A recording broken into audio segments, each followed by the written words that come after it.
cocktail or a cold draft beer. From all of us at Bad Daddy's Burger Bar, we hope you have a safe and happy holiday season.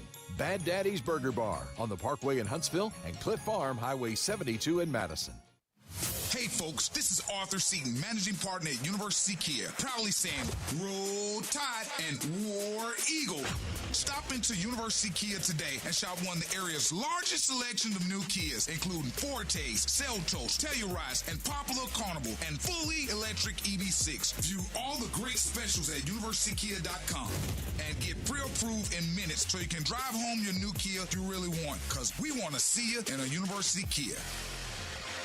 Want to save some money? I can take money and I can make it into more money. Just check out our zone deals online at 977espn.com. We are 977 ESPN The Zone. 3, 2, 1. Joe Hunk, John Abraham, Bailey Lowery, 256-576-4977. This is the Morning Blitz. Hello and welcome in to Thirsty Thursday in the No Man's Land. John Abraham, Cam Cool alongside Joe Hunk and the Bandy Man Bailey Lowery as we get sprinting into 2 hours. It is a sprint, bro. Of sports talk. That's all this station is. All day long, 97.7 ESPN The Zone, WZZN TV over on YouTube. Make sure you guys head over there to not just listen to the show with our ears, but also get to watch the show with these things that we call eyes. And don't do that while you're driving, because that is it's not advised. Wait, what? It's definitely dangerous. I definitely do not listen to Joe that. He is the worst when it comes to this stuff. He will watch a whole movie on the way down the road. I was watching a documentary earlier today. I was. When are you going to learn? I'm not, because because what the problem is normally I have about a 20-minute drive. And so I was like, okay, what do I want to learn about today? You guys know the obsession. So I was like, let me find another YouTube video that's a documentary about something else. I got into a lot of traffic today. Apparently around Alabama A&M, they're expanding to 4 lanes, so it always adds to my drive. Thank goodness. Yeah, well, not for the drive part, but yes, for the expansion. For the 4 lanes part, yeah. I think they may actually be expanding it to like 6 lanes because it's already 4. And they're doing all this stuff around there. So traffic's all down to like 1 lane on each side. So I have a little bit of time. So it's either sit there and scroll through music until I find songs that I like, or watch a documentary, and so I chose the documentary. Well, I'd rather be watching the WZZN TV channel because, of course, on my way out of here, I'm usually listening and watching the Tom Abraham Show. Whenever I get home, I have that popped up on my TV. And, of course, I interact with the chat, as you guys can as well on today's episode, as well as every single episode. Throw in whatever you want. It's not like we have a moderator over there. No. Bandy's sitting over there. He's like, I'm too busy working on the show. We literally let Jeff talk about whatever he wants to. I mean, let's be straight. Yeah, Jeff, if you want to talk as lengthy as you usually do, you can always talk in the chat. You can throw whatever you want out there at us. We'll still understand how you're saying it to us as well. But now you guys can call into the show. Jeff, you are always invited to call into the show. 256-5764 97.7 is the number to get in. And I will say this. All right, today's going to be focused on a lot of dates. A lot of schedules, because they were released to just yesterday. The SEC, of course, throwing out all of these different schedules that we can now look at and say, well, are these teams already trying to adjust because of course, what happened with some of the snubs in the playoffs? Some teams got left out because of the difficulty of their schedules. Other teams are in because of the ease that they've had within these schedules. SEC teams usually never that easy, though. And men who are being forced into weddings or to attend weddings in the fall, first off, if she wants a fall wedding, don't marry her. Second thing is, if you are forced into this and you're like, all right, look, Joe, she's a good girl. I mean, she's going to make a great mom one day. Yeah. Yes, I'm going to do it. If you're an Alabama fan, you need to know that September 20th is a possible wedding date for you, as is November 1st. If you are an Auburn fan, you'll need to know that it is going to be October 4th, as well as November 15th. And if you are, as you are listening on ESPN Winchester, also know that October 4th and November 8th are all your wedding dates that you could potentially have if you are an Auburn, Alabama, or a Tennessee fan. Just letting you know. But again, the general rule: if she wants a fall wedding, don't marry her. Yeah, there's some openings for you guys. All right, so don't worry too much about it. Maybe I a would personal thing. But I'd just saying. still end up marrying them. But See, just John's on the other side. No, give you it can some marry time. her. I mean, one weekend's not gonna throw It's not everything one weekend. off. It's not one weekend. It's now every anniversary. It's now every single important date. Well- It's every it's a ripple down effect, man. Unlike the NFL, you could probably flex those. You could No, probably get out no, of that. you can't. I'd be like a Stan Smith, come home after a long fishing trip, and then say, "Hey, I got Whitney Houston." Can't make that joke anymore because, of course. But either No. way, there's a lot of Well, transfer. too late. there's a lot of Too late there. A lot of transfer Ah. news also going down. Dylan Lonergan, a former Alabama second, third, fourth string quarterback, has transferred, and we are still waiting to see where he's going to be out. But 2 years with the Crimson Tide, not too much, of course. He's got to see a little bit of time in some of those POS games, as Joe says. But they are. there is a few schools that I think that he might be looking at. One of those, I'm going to say, is probably going to be South Carolina. I looked back on his history. He visited with them unofficially, then he visited with them officially. He also was he was constantly back and forth from South Carolina, of course, out of Georgia, so he probably will stay in the South. But I'd also look for Stanford, just because, why not? You go out west. You play in the ACC, even though you're out in California. I don't fully understand that all. On top of that, Keanu Cott also found his new home up north of the SEC. He's going to Vanderbilt, leaving Alabama to go to Vanderbilt. I guess it really hit him around that Oktoberfest. He's sitting there going, this is a really cool, Whenever this stadium's finished, this place is going to be pretty cool. Is this going to be done in 2025? Is this going to be done? Man, there's a lot of bars here. There's it's right up the street. It's every weekend. Are girls like this here every weekend? They got an NFL team. Yes. I could go to the Titans games. Yeah. Wait, there seriously, so every weekend all these girls are here. And then they leave? So it's like It's a college student's it's not dream. like And let me- Tuscaloosa. and let They me- stay. Let me get this straight. They all think Nashville can't handle them? That's right.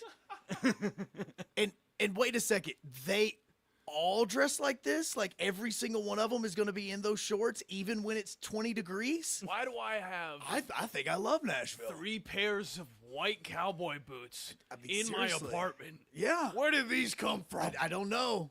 Again, could this be Lacey's? Could this be? I don't know. Could it be? If she has a double name, it's probably hers. Saying that is my daughter has a double name, but still, it's thing. Okay. We'll have Drudy Armin and talk a She little does have bit a double more. name, I just realized that. We'll have Drudy Armin talk a little bit more about the transfer news going around the area. On top of that, we got former SEC quarterback looking to help out Willie Fritz in Houston in a rebound season, of course, moving forward. Connor Wegman from Texas A&M, former starter of that organization, has moved on to Texas. He's going to be playing football for the Cougars. This one's a little bit more intriguing because you look at a guy like Willie Fritz, a guy that had a lot of success throughout his time with Tulane, and then he comes over, and it always takes a little bit of time until his teams do find success.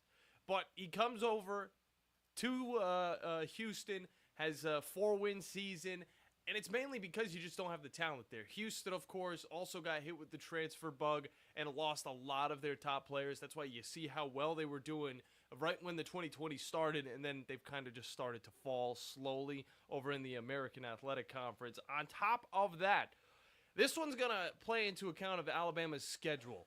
Former UCF, former Boston College, Thomas Castellanos.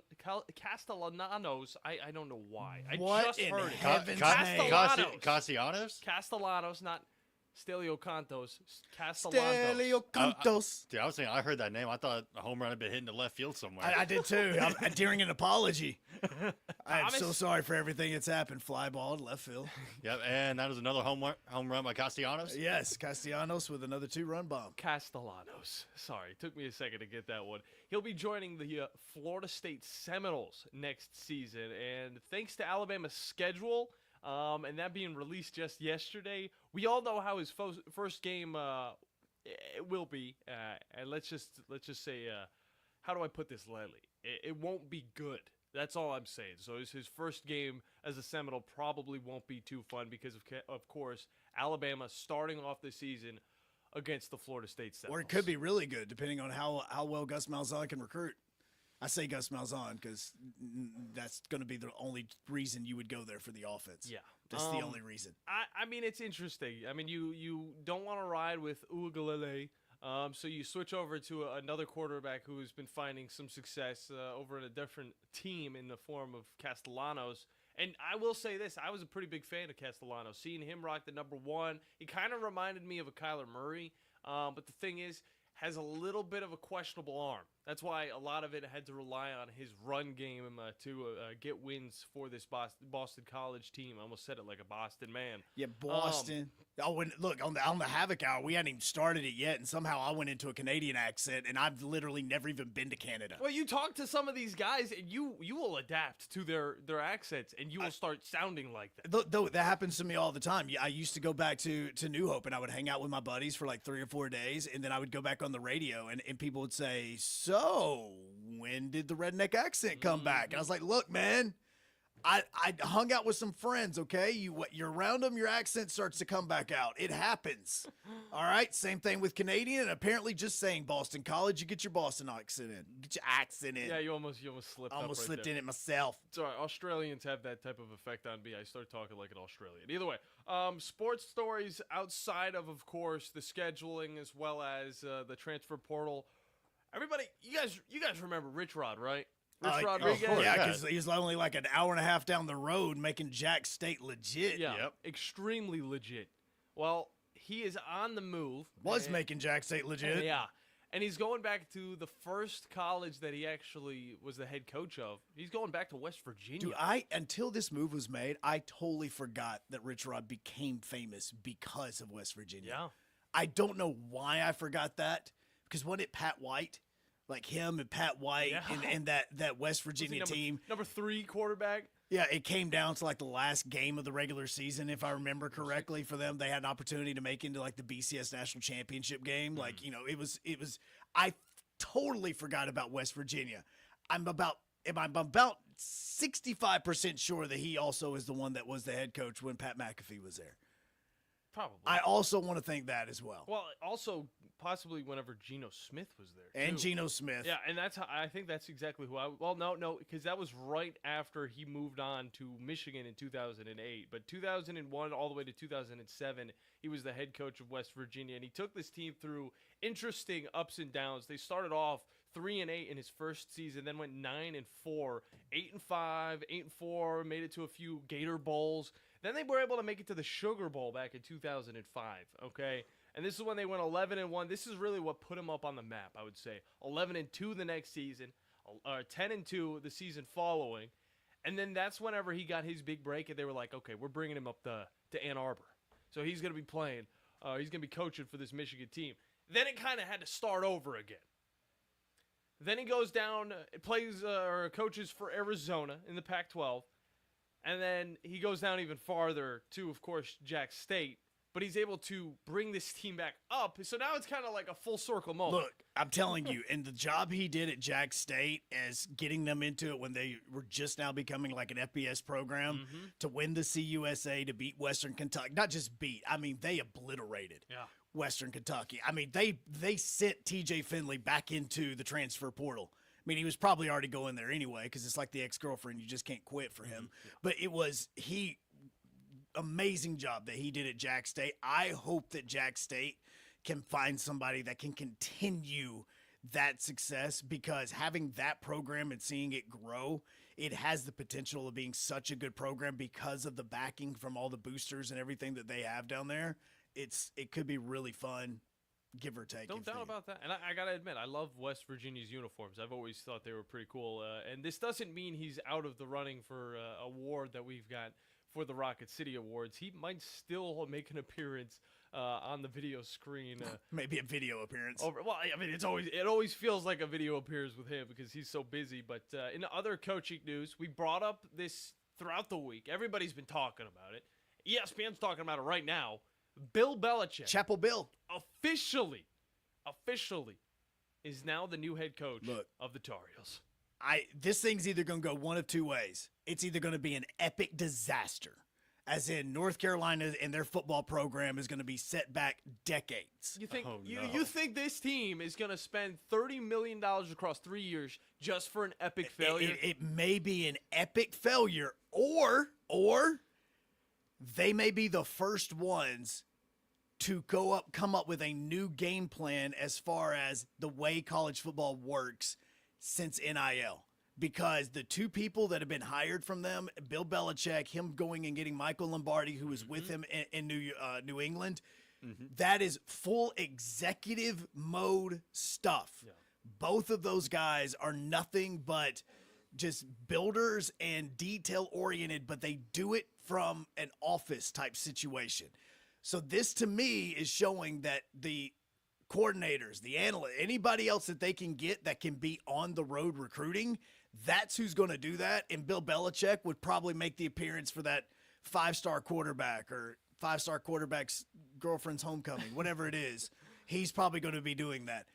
So that's the phase that you're seeing. This could either be the first step, and in 10 years we go back and go, hey guys, don't forget North Carolina's the first one that really started doing this with Belichick, or this is an epic disaster. They're trying something totally different, and we don't know which direction it is going to go. Here's the problem that I have, and I don't think that there's going to be a lot. I don't want to think that there's going to be failure with Bill Belichick being the head coach of this team, but I think 3 years is not going to be enough for him to turn this organization around completely. Now, in the transfer he's already portal making, era, though, he's already. You're not wrong. He's already making moves. Some of the players that were about to leave this school already opted out of that transfer portal just because he is now. Well, and that's where the celebrity of Bill Belichick is. Look, I'm not just talking about the roast and what Bill Belichick did on the Tom Brady roast. I'm talking about his career with New England, because this is a guy that was the head coach when New England was winning Super Bowls, and these kids were actually still kids and just now learning about football. This is the head coach of that dynasty. This is heroes. Yeah, this is the equivalent of if you are in it's 1999 and you find out that Jimmy Johnson is going to be your head coach for your college team. You're like, bro, I am in. Yeah. The man with the Dallas Cowboys, give me, how about them boys? Like all that stuff. Like, that's the guy. Like, I want him. That's the equivalent of this. Do you think it's more impactful than Deion Sanders? That's my question. Because I feel like Deion Sanders, of course, had his pro career throughout the 80s, throughout the 90s. But then after that, early 2000s, of course, kind of wasn't really on the map as much as a guy like Bill Belichick, who was winning countless Super Bowls with the Patriots. This is going to be a very similar build to Alabama, because Nick Saban learned the way to build a program from Bill Belichick. Yeah. And Belichick, if you've ever seen anything with New England and with the Patriots, it's a very serious locker room. It is a very serious front office. Everything, there's not much joking around. It's a very tight ship, which is, you see the same stuff about Alabama at times. Like, again, Alabama players were celebrating this year, and we had Bama fans going, what is this garbage? Like, it's that sort of... Our coach is smiling? What did he just do the money sign? Oh, we don't talk about that at Bama. Like, it's that sort of stuff. Well, that's what college football is. I mean, no, and so that's what I'm saying is that's the way Bill Belichick was in New England, and you've had a lot of players say that. Like, when they lead the pros, like, hey, this wasn't it. Like, the music was different. Everything was different in the locker room as compared to this.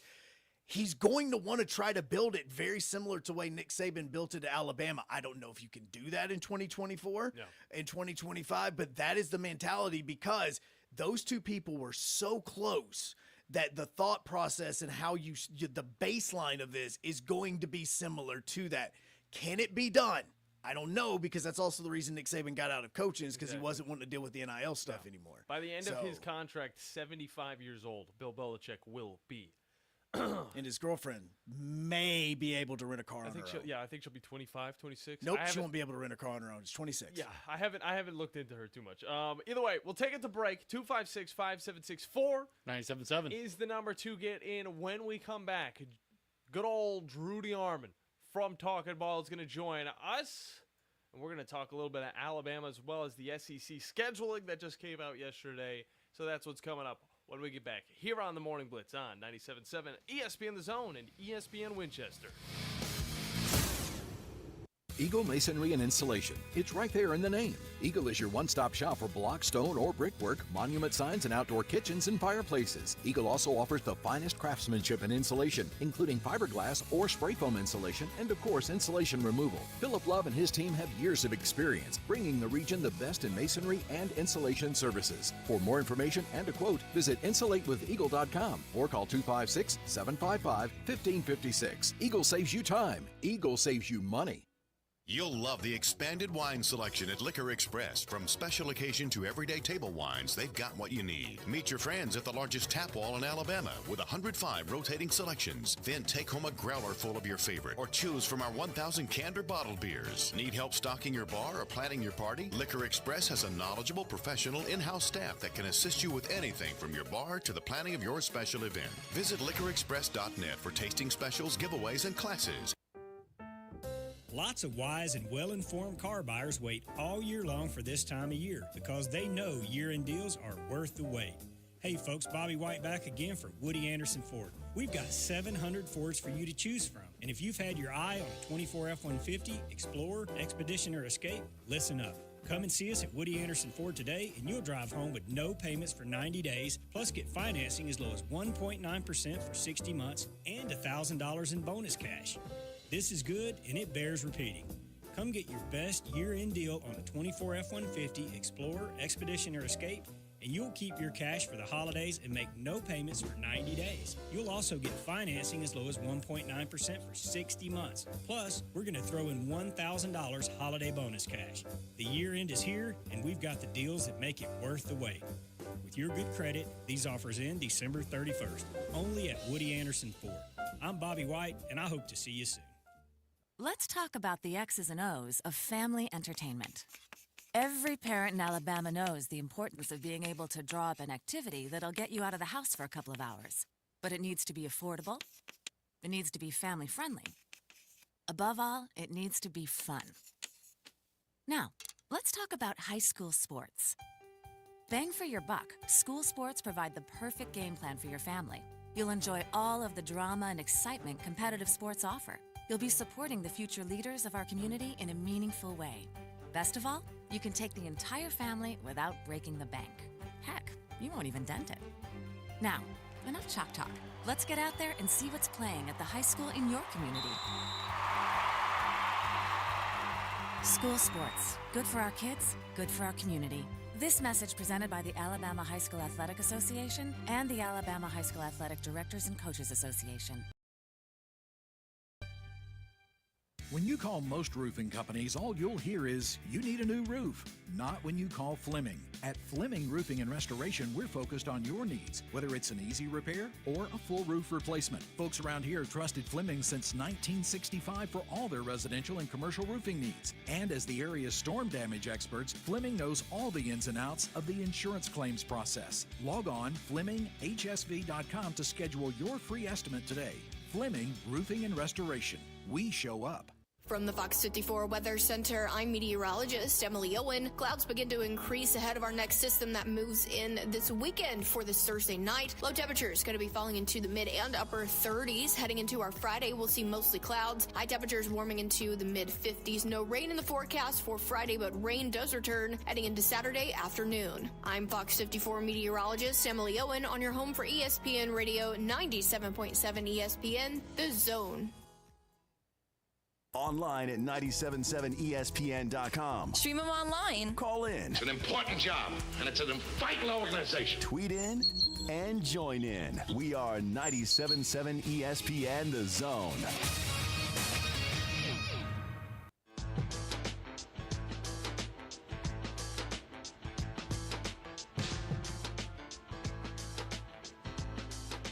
Welcome back into the Morning Blitz. John Abraham, Cam Cool alongside Joe Hunk, as well as the Bandy Man, Bailey Lowery. Again, taking your calls all show long. 256-5764 97.7 is the number to get in. And we'd like to remind you that this show is presented by the wonderful people over at Fleming Roofing and Restoration. The guys you need to talk to about all of your roofing needs. If you're having any roofing problems, make sure you look them up online at FlemingHSV.com. And remember that Fleming always shows up. And I advise you definitely to at least look towards their options, because right now, of course, with all the frost, all the freezing, all the rain, it's definitely going to affect your roofing situation. So make sure you have the right people to take care of the elements. On with us now is a guy that knows everything about the SEC, especially about Alabama football, and I know he was definitely keeping an eye on all 16 of those schedules that were dropped just yesterday. It's one Mr. Drew DeArmond, presented by McCurry Motors and Alumni Hall. Drew, first thoughts of looking at this 2025 schedule for the Crimson Tide?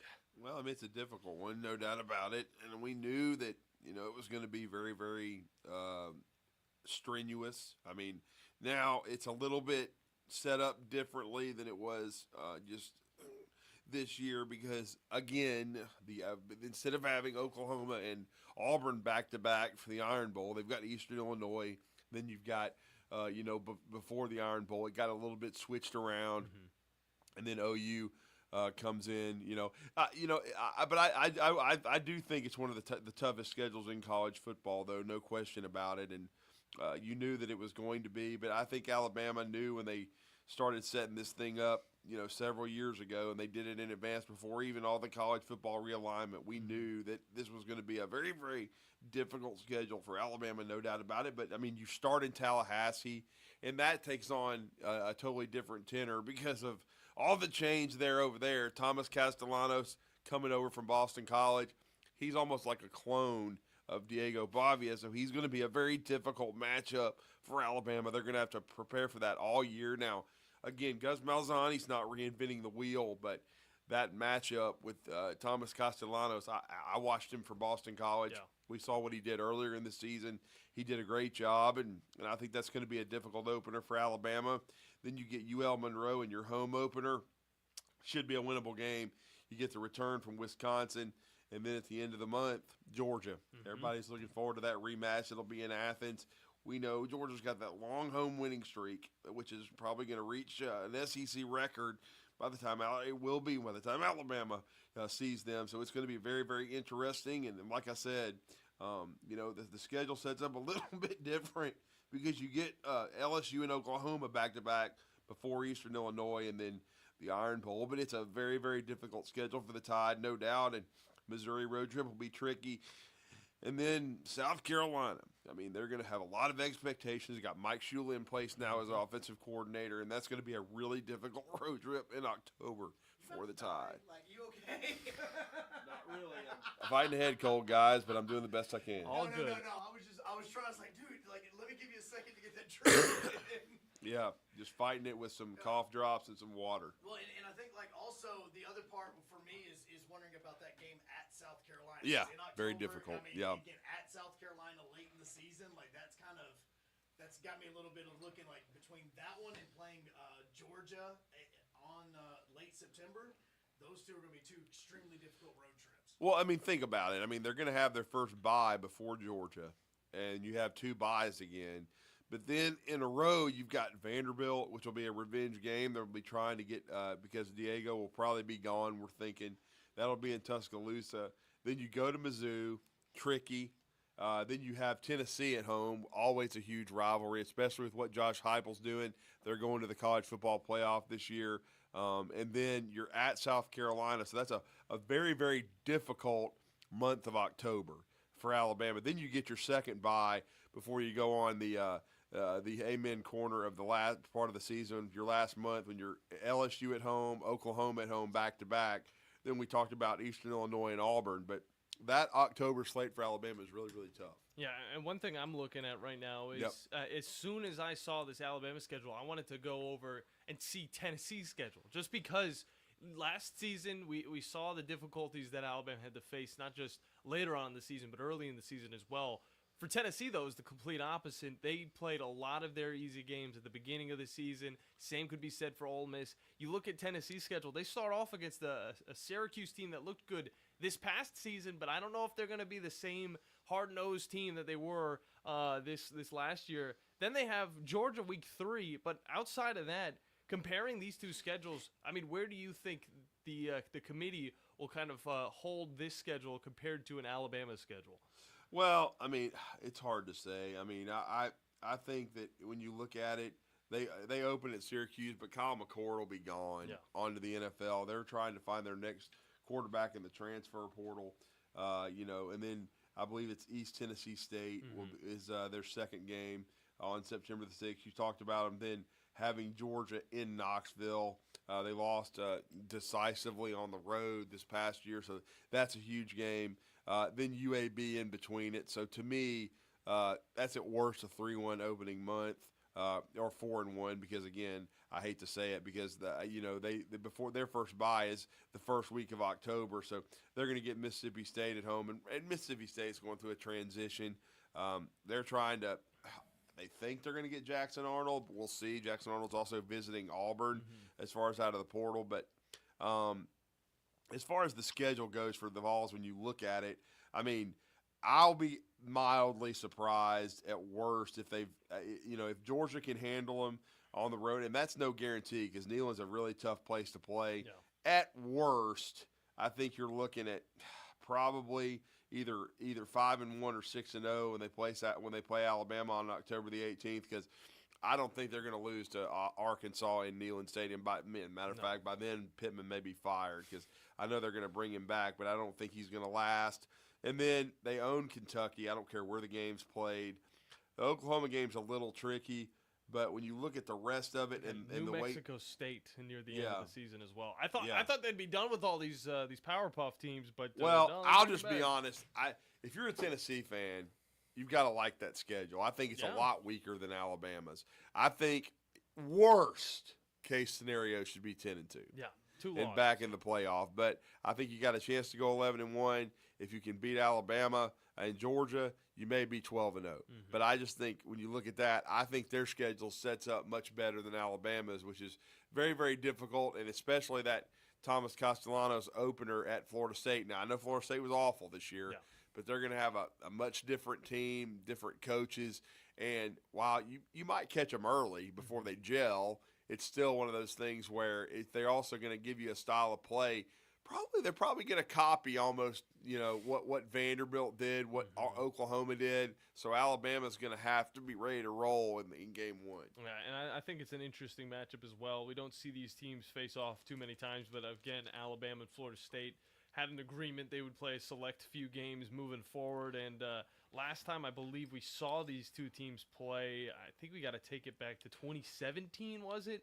And Alabama, I believe, got the win. It was a pretty handily win, but that, again, was a totally different team altogether. Well, it was another opener in Atlanta, and it was proclaimed by a lot of people to be the biggest opener in the history of college football. Wow. But Alabama knocked out Francois, basically Ronnie Harrison on a blitz near the end of the game, knocked him out for the season.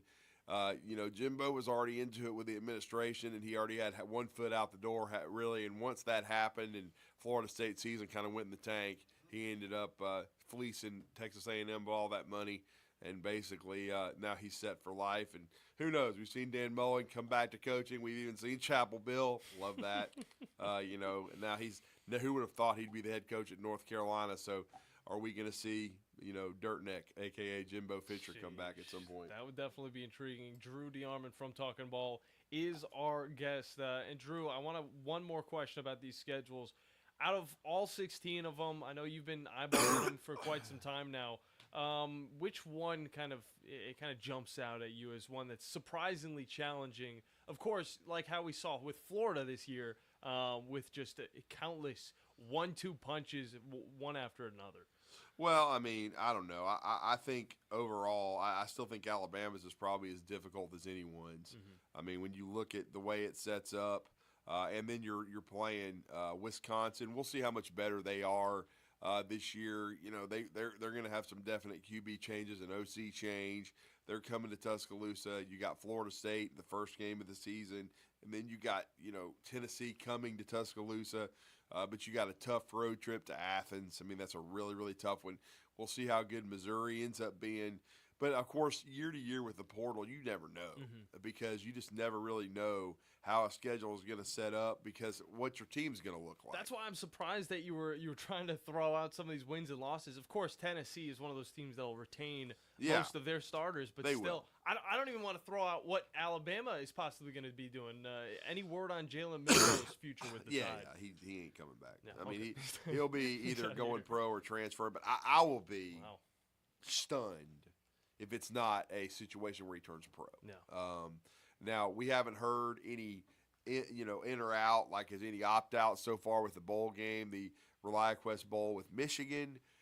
I think, like we talked about it on Talking Ball this morning, they actually practiced today. They were supposed to be, matter of fact, I guess they're almost done because you guys this is 9 o'clock. They're well underway of the first practice. And so that's practicing, guys. Like, you would think if a cat ain't playing – that he would have announced it before practice that, hey, I'm opting out. I'm out of here. We've seen all this stuff. Yeah. So we haven't heard anything from Milroe. I've heard that, as of right now, he still hasn't accepted a Senior Bowl invite. We'll see what happens with that. But I think he's definitely going to move on. And when you look at how Alabama's kind of attacking the portal, Kevin Concepcion from NC State, Patrick Kutas from Arkansas, Luke Haas from Arkansas. Patrick Kutas, and Luke Haas from Arkansas, 2 Arkansas guys. And there could be another wide receiver out there. We'll just kind of watch see who goes into the portal.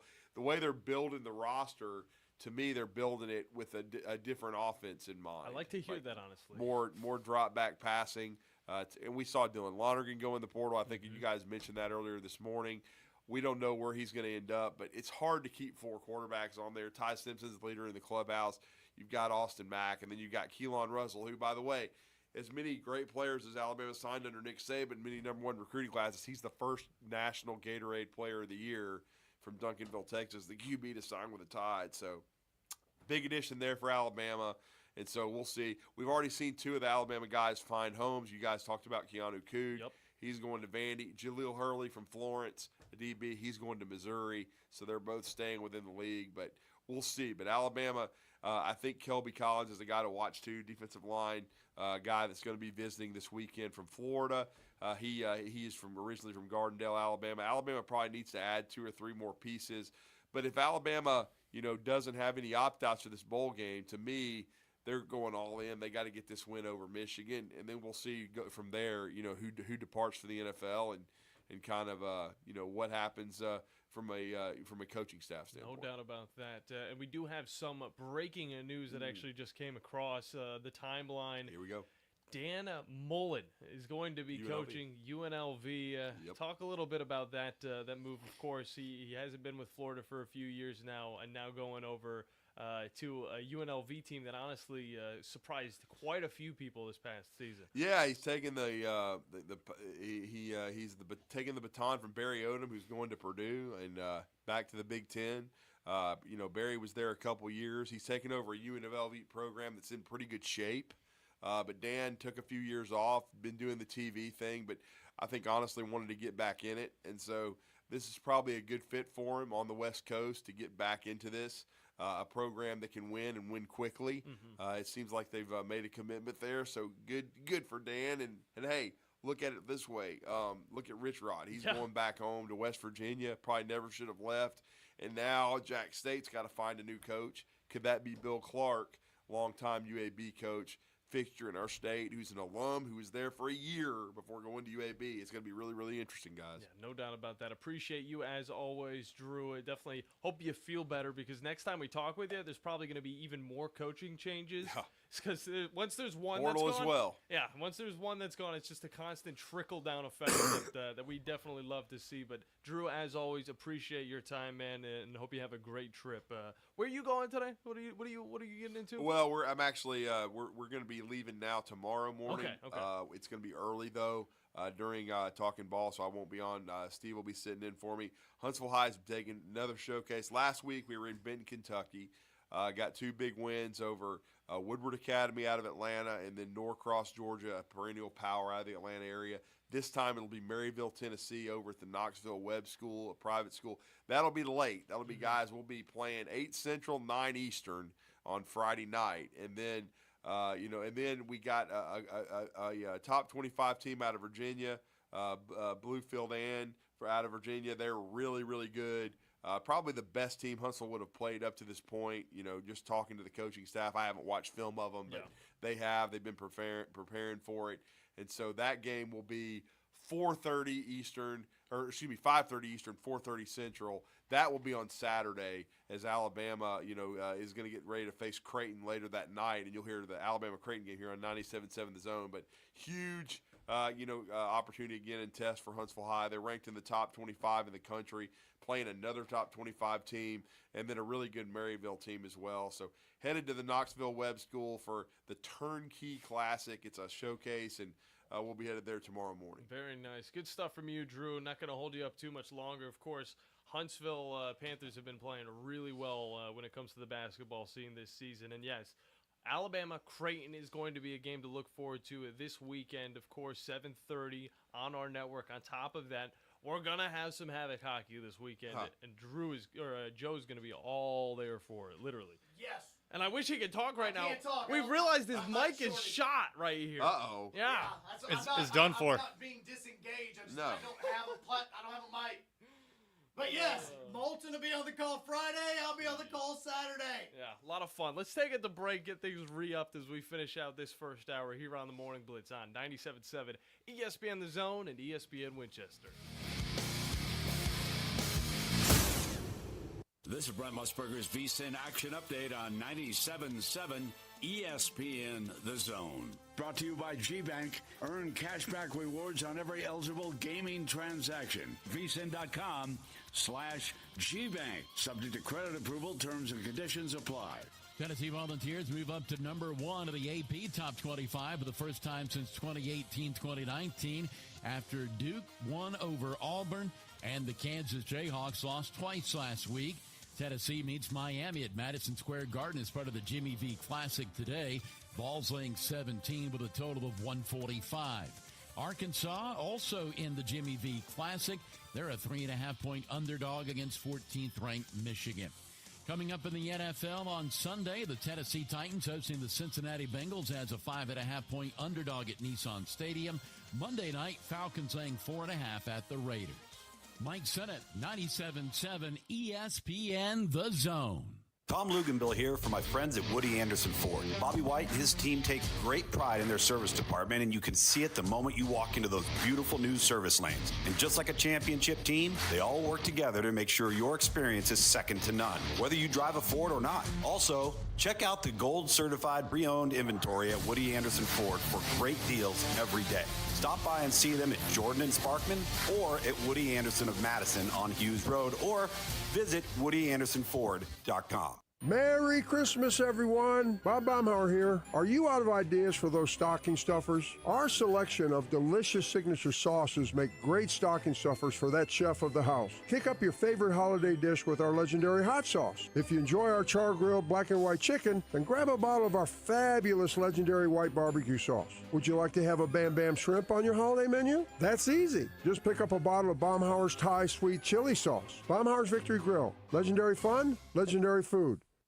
Next time you're online looking for landscaping inspiration, open Instagram and check out Southern Gent Landscaping. They can help make your yard your dream outdoor oasis. Southern Gent Landscaping can handle it all, from landscape maintenance and installation to irrigation and hardscapes, even AstroTurf. Turn your yard into a landscape you'll be proud to show off. Call Southern Gent Landscaping at 256-509-6088. 509-6088. Southern Gent Landscaping. Professional landscaping performed with satisfaction guaranteed. SportsMed is the official team physicians of the Rocket City Trash Pandas. And if the pros trust SportsMed, you can too. SportsMed provides every service you might need for complete orthopedic care, specializing in orthopedic surgery, sports medicine, joint replacement, spine surgery, neurosurgery, and podiatry. And they offer their own brace shop, in-house full-body MRI, physical therapy, walk-in clinic, and so much more. 4 locations and on the web at sportsmedalabama.com. There's power in caring when it is put into action. Each year, our bankers serve on nonprofit boards, support our local educators, and volunteer with our hometown food bank. I'm Bobby Humphrey, Vice President of Business Development for Bryan Bank, and community service is just not a line item in our mission statement. It's who we are. Because after all, Alabama is our home too. That kind of commitment to community might not be what you would expect from a bank, but it's exactly what you can expect from us. Give us a call or stop by one of our 2 offices in the Huntsville area and experience unbeatable service and legendary results. Bryan Bank Equal Housing Lender, NMLS ID 2428943, member FDIC. From the Fox 54 Weather Center, I'm meteorologist Emily Owen. Despite seeing sunshine throughout this Thursday, high temperatures only expected to rise into the upper 40s, lower 50s in most areas, so still going to be a little chilly out there. Heading into our Thursday night, clouds will start to increase ahead of our next system that's expected to move in this weekend. Low temperatures going to be falling into the mid and upper 30s for the overnight. I'm Fox 54 meteorologist Emily Owen on your home for ESPN Radio 97.7 ESPN, The Zone. The best in local sports talk from the 256. We are local. When you're number one, you don't have to worry. We are award-winning. Thank you for listening. 97.7 ESPN The Zone. You'll be set for life. For this life I cannot change. In the hills, deep off in the main. Eminem, sweet like candy cane. Drop the top. Pop it, let it bang. A lot more coming up this weekend. Again, we were talking Huntsville Havoc hockey. Face off against the Fayetteville Marksmen. Yes. I really like Fayetteville's uniforms. But again, like I said, nobody can beat the Havoc's gear. And we talked about this on the Havoc Hour, which you guys can watch exclusively on WZZN TV. Just another reason to subscribe to that. It's the most fun you'll ever have hearing about darts. I'm letting you know. That's what I'm saying.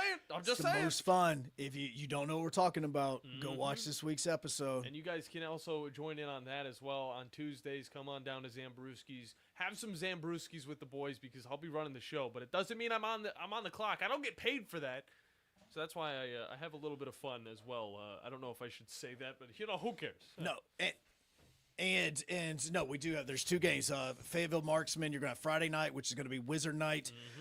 Basically Harry Potter. They're giving out some amazing scarves. I'll be there. Now here's what's crazy is you're saying it, and there's a thing called the Huntsville Havoc Fan Cave, which is where a ton of Huntsville Havoc fans are. It's an amazing community of Havoc fans, and so it's funny because there's some people that aren't going to be there, and they're like, look, man, I will buy your scarf from you. Just get a scarf, and I will buy it. That's how awesome this scarf is. I'm not a Harry Potter guy, but I got to admit, I couldn't get tickets for the Saturday game because that's an adult uniform game. I wanted one of those jerseys or those sweaters, but can't get that. So I'm going to go to the Harry Potter, and I'm going to get myself a scarf. And it's Wizard Night, but it is Harry Potter. Sorry. It is Wizard Night. Yeah. It is Harry Potter. And then adult jersey night is Saturday night. Both puck drops both nights at 7:15. See, I'm ready for someone to come up in the full getup, like full big on robe, big hat, like not even Harry Potter. I want Gandalf. I mean know Gandalf's is Lord of the Rings, but still a full on wizard. Well, it is Wizard Night, so it is Wizard exclusively. He is a wizard. Harry Potter, but they are getting Harry Potter scarves. Yes, I mean that's what it should be. Is you should go full on Harry Potter. Slytherin. Look, I even asked John what he was and what house he was in, and he said 1. And then his girlfriend sitting there, she's like, he is not in that house. He is not a Hufflepuff. I don't know the houses. He is not a Hufflepuff. I know the Slytherin are the bad guys with the no, snake eyes. No, they're not bad. They're just terrible people. Now they're conniving. Yeah. No, but it's they not are that. Probably. No, it was just they got a bad rep, man. They got a bad rep. Every single house is different, and they all have different personalities. Just Slytherin was where the bad guys happened to be at that point in time. They're not all bad people. Look, I'm sorry that the most notorious serial killer in the wizarding world is from Slytherin. Look, man, I can't help that. I'm sorry that one of us had to ruin the rep for all of us. I know he is looking up every single No, one. I'm looking up the characteristics so I can actually say. So, like, here's, for instance, with Gryffindor, their traits of a Gryffindor: courage, they're daring, they have chivalry, strong moral compass. Okay? Their weaknesses: hot-headed. Yeah, now you put that hand down, don't you? Uh-huh. No, I'm just recklessness and arrogance. Again, hand was up. He's a Gryffindor. He did have that hand up before he heard the weaknesses. He did. Absolutely. Hufflepuff, loyalty, dedication, honesty, humbleness. Their weaknesses, they're very naive, low self-esteem, lack of ambition. You're right. That Bandy is raising his hand. And I was thinking, I was like, naive. I was like, oh, yeah. Ravenclaw are intelligent, curious, creative, and they enjoy being an individual, like individuality. Actually, hold up. Okay. That might be Bandy. Hold up. Ravenclaw disconnects from the outside world. Oh! Arrogance and isolation. Are you arrogant, Bandy? No. I can be. He can be at times. He's really Talk good. to me about certain things. Really good at fighting games. If you play him in Street Fighter, he'll wreck you and he'll tell you how he wrecked And you. this is why I'm a Slytherin. Ambitious, cunning, resourcefulness, determination. Weaknesses? Melva chauvinistic. What the hell does that mean? What does that mean? Chauvinistic. Melva chauvinistic? I don't even know how to say it, but chivalry, whatever. Chivalry. Power hungry. Supercalifragilisticexpialidocious. I disagree with this last one, but it also says discrimination. That's totally not me on this one. It says now, as far as the first word, which I cannot even say, Slytherins will often do morally ambitious things to achieve their goals. This can be positive, but it can also seem cold and calculated. I got you. All right. Look, I'll cut your throat. I mean, it happens. No, he okay? won't. I mean, only reason I cut your throats because we needed the blood for somewhere else, but we needed your blood because your blood was the type of blood we needed. So he's like Robin Hood. I give from the blood rich and give to the poor. So can we just please go to Natty Dan before we wrap up? Because I know what he's wanting to hit on, let's go to Natty Dan. Natty Dan, what's your school? Is that what they're No. Okay. House. Yeah. All right, well, a couple things. First off, I know Joe doesn't like Huff and Puff. You know why? Because those are guys that smoke ganja and eat Cheeto Puffs when Natty likes to walk them down. No, that's true. Hufflepuffs would do that. Yes, it does. They would. Hufflepuff, doesn't it? Hufflepuffs would be the smokers. Don't go to the casino, Joe. You're having a bad week, man. The Cheetos, the Natties, your microphone don't work. Joe, don't go to the casino. You lose your money. I'm having such bad luck right now. I've been sick all week. I mean, it has not been a good week for me. Wonderful shows, though. It's mainly because I'm out Joe, of it. it's very entertaining. It's always entertaining to see somebody, suffer more than you. Thank you. I'm glad I can help make your day better. Yeah, well, you're doing a good job. I love you, Joe. You're like a bro. You're like my bro. I know. Anyway, I love you too, man. A couple things, man. Well, first off, I got to do an official on your program. I changed my pick on the underdog pick. I went with Seattle, 3.5. +3 against Green Bay. So I'm taking Seattle, and I'm not taking the New Orleans versus Washington game. So I want to make sure everybody knows that. Okay, so we're good. Yeah, I wasn't. When you were making that pick the other day or yesterday, I'm sitting there going, God, I know Derek Carr is injured. I know he is out, but I'm letting him go because I know if I mention it, it's just going to throw a wrench into the whole discussion. You had a guest that helped me out, guys. That's why I listen to your program and in sports in general in this town because a lot of them you got bookies on this on your show and other shows. And they help a lot. Yeah, I know it's kind of ironic being in Alabama, ain't it? Yeah. Yeah, exactly. Well, again, ESPN Winchester gets involved in that too. So with that said, I'm sure your father will probably get the Detroit Lions Buffalo game in his trifecta. Sure. And I'm thinking about this game. First off, we all agree that it's an AFC opponent. So there's really. If a loss happens, it's not a terrible loss. No. Understand? Yeah, with you being an NFC team, that's it doesn't matter as much when it comes to tiebreakers, right? It's a 2-point spread. I'm kind of leaning toward if the Lions lose, it might be by a point. If they do lose, I don't think it's going to be really. And Buffalo's getting 2. I don't know. I'm leaning toward Buffalo. I think Buffalo and their quarterback is a stud. Yeah. And they got a team that could really play, and they give Kansas City all they can handle. Kansas City's, I guess, the benchmark, right? Because they're supposed to run it. They're going for their three-peat. So I'm kind of leaning toward Buffalo. What do you guys think? I kind of agree with you on that one. Seeing the scores that we've had with both the Lions and Buffalo, I feel like it always ends up being a high-scoring game, but not too crazy. It usually tops out around that 30-34 mark. I think it's going to be around there, and I think both teams are going to be keeping it really close all the way up until the end. Okay, well, that's what I was expecting. So, all right, listen, fellas, I'm glad I straightened out my business. It's on the radio in front of y'all, and I appreciate your show.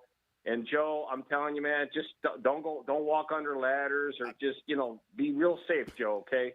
See? I can't say it. No, you can't say it. But Dan, you have no clue, buddy. I appreciate you, because I even avoided a ladder yesterday because I almost walked under like it. 7 of them. There were so I many know there's ladders. 7 of them. John and I are over here working on a house. Next thing you know, he's like, "Oh, you can just walk under the ladder." I was walking under all the ladders. Yeah, you told me the same thing. I know. I don't got to worry about that. Walk under it. Why are we helping him? Why are we helping him? I don't know why we're helping you with this build. I don't get it. It's because if you don't, I'll have to do all the work. Yes, I know that, but at least I'm not walking under the ladders. Again, now Dan's bringing this into light. I've had a horrible week, man. What the heck? Well, it's not. Maybe it's because you haven't walked under enough ladders. Okay, great. So next time I'm around a ladder, I'll walk under it. How about that? Go get yourself a black cat or something like that. I'm a Slytherin. That guy goes with it, man. There you go. That goes with or it. like a snake. Which is also a Slytherin. That's what you are. God If you're a bless it. Slytherin, you're a snake. Oh, I need to figure out what that word is. Let's take it to break. See if I'm offended or Second not. hour coming up next here on the Morning Blitz.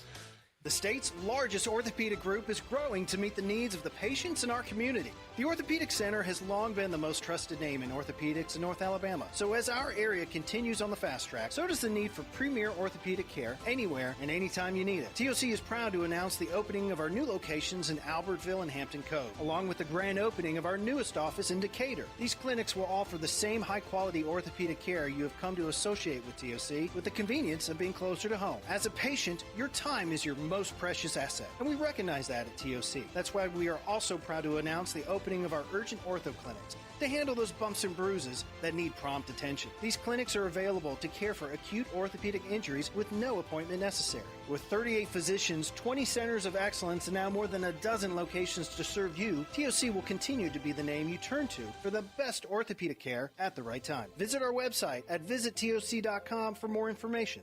TOC, helping you live a better life. The company is Eagle Masonry and Insulation, but did you know they're also Eagle Landscaping and Dirt Work? Eagle can take care of all your landscaping needs, including irrigation, sod work, and planting, both plants and trees. On the dirt work side, Eagle can grade and build your pads, haul dirt in or out, and even do erosion control. Philip Love and his team can do it all for you. The website is the same, insulatewitheagle.com, as is the phone number, 256-755-1556. Give them a call and see what Eagle can do for you. Eagle saves you time. Eagle saves you money. Looking for your next adventure to be out of this world but don't have enough money to buy a spaceship and leave orbit? Well, look no further than Divergence VR theme park off of Governor's Drive Southwest in Huntsville, Alabama. Are zombies more your style? How about driving your favorite cars on the world's fastest tracks? Or maybe a gorilla game that has you climbing up tall trees to escape other gorillas? Wait, that's actually a thing? Huh. Would you look at that? For whatever adventure you can dream of, call 256-203-4128 to get your VR adventure started now.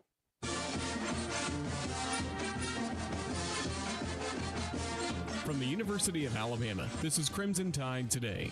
It's a daily update on Bama sports, and it's brought to you by The Good Feet Store. The Good Feet Store is a proud supporter of the Alabama Crimson Tide. For over 25 years, The Good Feet Store has been helping people get back to the life they love without their feet getting in the way. Start your journey at goodfeet.com. Hello again, everybody. I'm Roger Hoover. On Monday's edition of Hey Coach, presented by Alpha Insurance, Chris Stewart was joined at Baumhower's Victory Grill by Alabama women's basketball head coach Christy Curry. It's a fun time of year and celebrate the holidays with friends and family, and then a lot of our kids' families get a chance to come watch us play, and some really fun locations. And I'm proud of this team and who we're trying to be, and honestly excited to be home for a few days. Sure. And be able to get our feet back under us, get busy with practice, and the most important priority this week is finals, making sure our team finishes the week the right way this week, and as we head into break, just continuing to improve. Credit Cal, they played great. Again, I think they're an NCAA tournament team, and it's only going to strengthen our resume. And as we head into this week with a really good Murray State team, we get a chance to come home and correct some of those things, get healthy. I think it's going to be really important we get healthy this week as well. Sure. I'll have more in a moment. This is Christian Miller for the Good Feet Store. I know from playing football at Alabama and in the NFL that if you have foot, knee, hip, or back pain, it can be a huge challenge. The Good Feet Store is designed to personally fit you with arch supports that alleviate and even eliminate your pain altogether. Try them before you buy them. They're in your free, no obligation, personalized fitting, and you can wear them home the same day. So if you're looking to improve your game, the Good Feet store has you covered. Stop in for a free, personalized fitting today. Roll to victory at goodfeet.com. That's goodfeet.com. Roll Tide. Join us this afternoon for Crimson Drive, driven by NASCAR, streaming live at 2 p.m. Central on all CTSN social media platforms. Crimson Tide Today is brought to you by the Good Feet Store. Crimson Tide Today is a production of the Crimson Tide Sports Network from Learfield. Big Zone Deals, Big Zone Deals, get your Big Zone Deals. I may not be a great singer, but I am great at finding a deal, and I just came across the mother load. Just log on zonedeals.bigdealsmedia.net, and you can stuff those stockings with $50 gift certificates for half price at great restaurants like Sea Salt Urban Oyster Bar, Full Moon Barbecue, Bubby's Diner, Coralejos Mexican Grill, Bad Daddy's Burger Bar, Carrabba's Italian Grill, Lawler's Barbecue, Bigfoot's Little Donuts, Apple Lane Farms in Decatur, and Metro Diner. And how about half price certificates for the kids at Flow Trampoline Park, or the ultimate virtual reality experience at Divergence Huntsville? Got a golfer on your list? Check out half-price deals at Gunner's Landing and Cherokee Ridge. Black Friday deals don't hold a candle to Big Zone deals, but these are limited, and when they're gone, they're gone. Shop now and save. Go to zonedeals.bigdealsmedia.net. Fill those stockings without emptying your wallet. zonedeals.bigdealsmedia.net. This is Brent Musburger's VSiN Action Update on 97.7 ESPN The Zone. Brought to you by G-Bank. Earn cashback rewards on every eligible gaming transaction. VSiN.com/GBank. Subject to credit approval. Terms and conditions apply. Tennessee Volunteers move up to number 1 of the AP Top 25 for the first time since 2018-2019 after Duke won over Auburn and the Kansas Jayhawks lost twice last week. Tennessee meets Miami at Madison Square Garden as part of the Jimmy V Classic today. Vols laying 17 with a total of 145. Arkansas also in the Jimmy V Classic. They're a 3.5-point underdog against 14th-ranked Michigan. Coming up in the NFL on Sunday, the Tennessee Titans hosting the Cincinnati Bengals as a 5.5-point underdog at Nissan Stadium. Monday night, Falcons laying 4.5 at the Raiders. Mike Sennett, 97.7 ESPN The Zone. From the Fox 54 Weather Center, I'm meteorologist Emily Owen. Clouds begin to increase ahead of our next system that moves in this weekend for this Thursday night. Low temperatures going to be falling into the mid and upper 30s. Heading into our Friday, we'll see mostly clouds. High temperatures warming into the mid 50s. No rain in the forecast for Friday, but rain does return heading into Saturday afternoon. I'm Fox 54 meteorologist Emily Owen on your home for ESPN Radio 97.7 ESPN The Zone. Log on today, 977ESPN.com. 3, 2, 1. Joe Hunk, John Abraham, Bailey Lowery, 256-576-4977. This is the Morning Blitz. Second hour, final hour, best hour of the Morning Blitz. I am Joe Hunk. He is John Abraham. That's me. Don't make too much of a show. No, it's John Abraham. Well, I mean, no. Now you're saying it because of the whole arrogance thing and the fact that, we figured out that you truly are a Gryffindor. and then our Ravenclaw over here. Yeah. Is Bailey. Which disassociates from reality. Yes, disassociates the moment. Look, if there is ever a man that would be the guinea pig for Ready Player One, he would 100% jump into the Oasis without even testing it. He'd be like, "Whoa, We need somebody to test this. I'm in. I'm gonna meet Tracer, bro." Okay. I am so in. Oh, you're telling me I can be a space marine? Oh, yeah. I am so in. Yeah. That's what Jalen Milroe just said just a few moments ago as well. Hey, Jalen, you playing in the ReliQuest Bowl? Oh, I am so in. And every Alabama fan went, crap! No. Dang it! To end off the season, we're totally fine with it. No. I'm totally fine with it. No, because this is what. Look, go ahead. Go ahead. I'm sorry. I would have liked to see some of the other QBs on this rush. I'm going to be honest with you, to see the success that they could have with this team, finishing out the season. But at the same time, to wrap it all up in a tidy little bow, put Jalen Milroe at the quarterback position, let him finish off this season, and let him get a big win against Michigan. That's what I am expecting. That's what I like to see. And that's how I want this season to come to a close. And then I want to see him gone. I'm to the point where, yes, I appreciate all that Jalen Milroe has done. He's an incredible athlete.